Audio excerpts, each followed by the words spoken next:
Good morning. Thank you for joining me on Delicious by Debbie. I've had numerous requests for me to do a tutorial again with making a pie, especially the crust. For some reason, people are so intimidated with pie crust. And so I've even had men, like, I want to learn to make a pie crust. And if they're new followers, it's been a long time. So I'm going to go ahead and do one today. And this is going to be a cherry pie. First of all, I like to make the filling, thicken it on the stove, and then set it aside and make the crust. So we're going to do the cherry filling first. So first of all, I have a 3-cup of tart cherries in this. I bought a 10-pound tub of them from our local fruit market, and they're kind of slushy when you get them, not froze solid. And so I was able to separate them into 3-cup bags, and that's what I use for a pie. And to that, I add about 1.5 cups of sugar.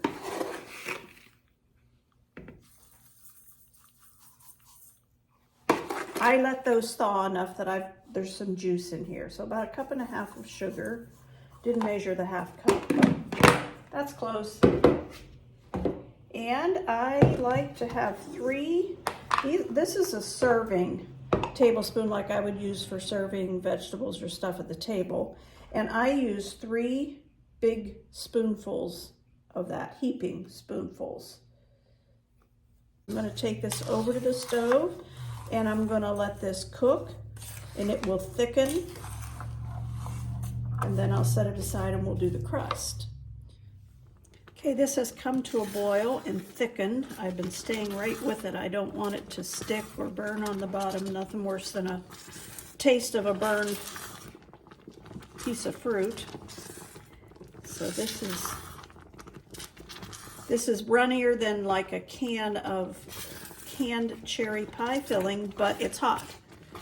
So as it cools, it will not be as thin as this, it will get thicker. So I'm going to go ahead and take this off the heat, just set it aside here, and we'll go ahead and get the crust made. I'm going to make a 2-crust pie. My husband likes it that way. You can do a lattice top if you want to.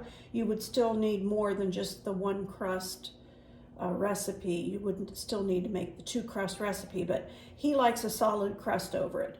So I need a 2-crust pie, so I will need 2 cups of flour. And I just use an all-purpose flour, and I like to kind of sift through it with my spoon.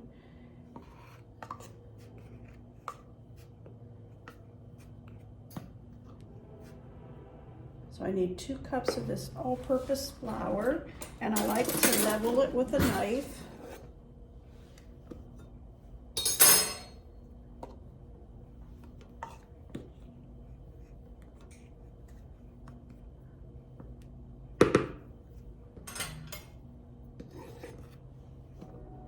There's my 2 cups of flour.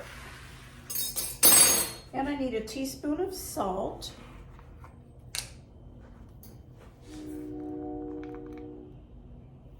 And I want 2/3 cup, and I use a butter flavored Crisco. I like the nice color it gives the crust plus the flavor. And you can use butter if you want to. If you have some chilled butter cut up into chunks, you could use 2/3 cup of that instead of 2/3 cup. Every cup of flour needs 1/3 cup of shortening or butter. So I like to spray my cup so that it doesn't stick so much. And I want 2 of these 1/3 cups. So there's 1/3. And using the spray helps. And we need 1 more.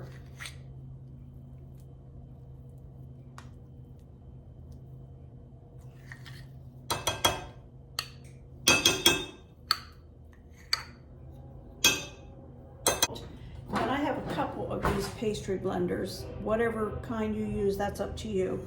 But I'm just gonna blend this all with the pastry blender until there's no big chunks of the shortening left. It's all just small pieces. Okay, there it is.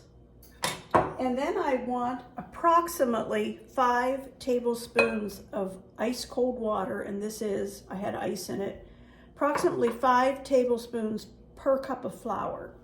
So that would be 10 tablespoons for this.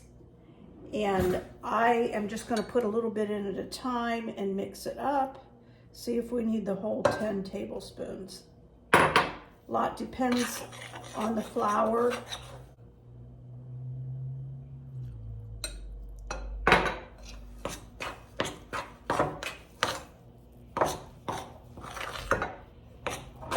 It's coming together nicely.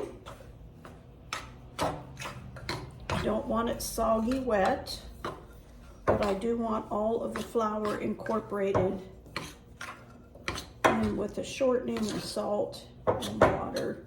I believe that'll do it, and I didn't use quite the 10 tablespoons. I would say there's a good tablespoon left in there. So don't do it, just dump it all in at once. Measure it, or put a little bit in at a time to be sure. Okay, I'm ready to roll out my crust. Put some flour here on the counter. Flour my rolling pin. And I'm going to take about half of this dough, because I want half of it left for the top crust. And that's about right. And I like to get it into a nice ball, so I've got a nice circle. Get some flour on it, both sides. And I've already floured my rolling pin, so I'm ready to start rolling this out.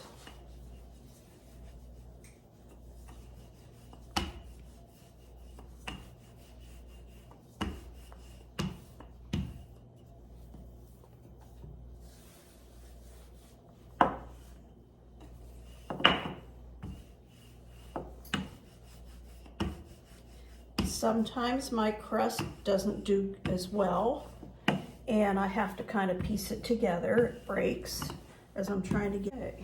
I've got a 9-inch pie dish that I'm going to put this crust into.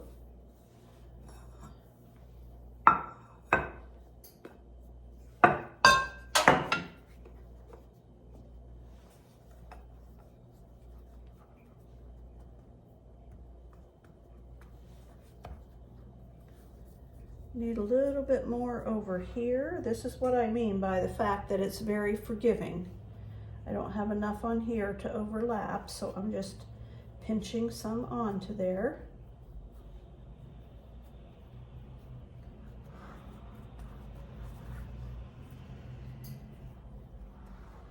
Okay, now I'm going to roll out the top crust. Same thing as for that one. Don't want to handle your dough too much. It becomes tough. This is a nice crust today.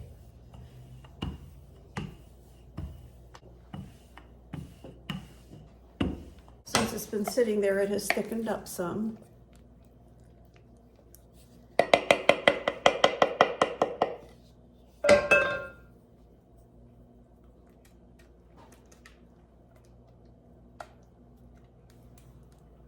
And then I like to take some butter, cold stick of butter, cut a few slices and put on top. This helps the crust to be flaky. Nice flaky pie crust. And it also enhances the flavor of the filling. Used to always wonder why my mom did it, and then I found out later. And this crust is ready to go on.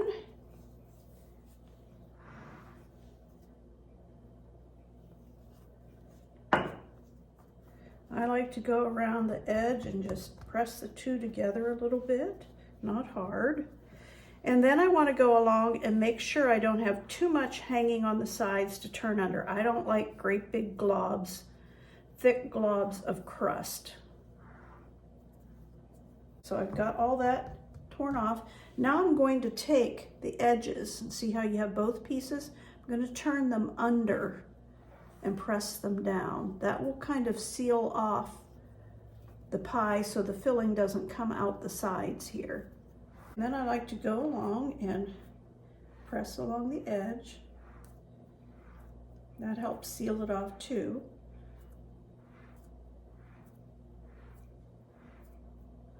And then I crimp the edges, and I just take these two fingers and this one, and I'm pushing the dough into those two fingers as I go. Hopefully you can see this.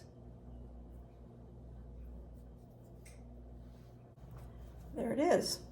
But I do like to cut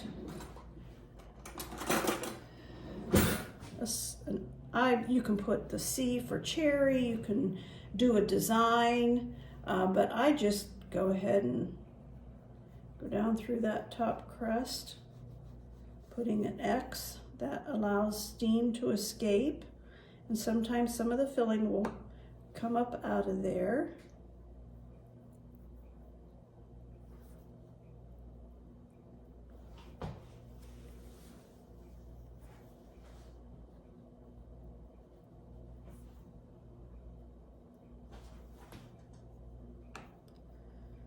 Okay, and that's what I do, and I have some sanding sugar.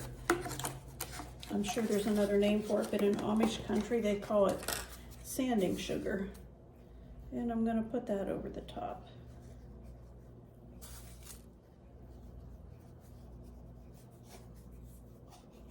All right, there's our beautiful pie. And I'm going to put this in a 350-degree oven. It's already heated up. I'm going to let it go for 25 minutes, and then I'll check it and see if basically the crust just needs to get done because the filling's already cooked. So I'm going to put this in for 25 minutes and then check it. Cherry pie is done. Mine baked for 35 minutes for the crust to be done. It's just hot out of the oven, so I can't cut it yet, but I will cut it and show you.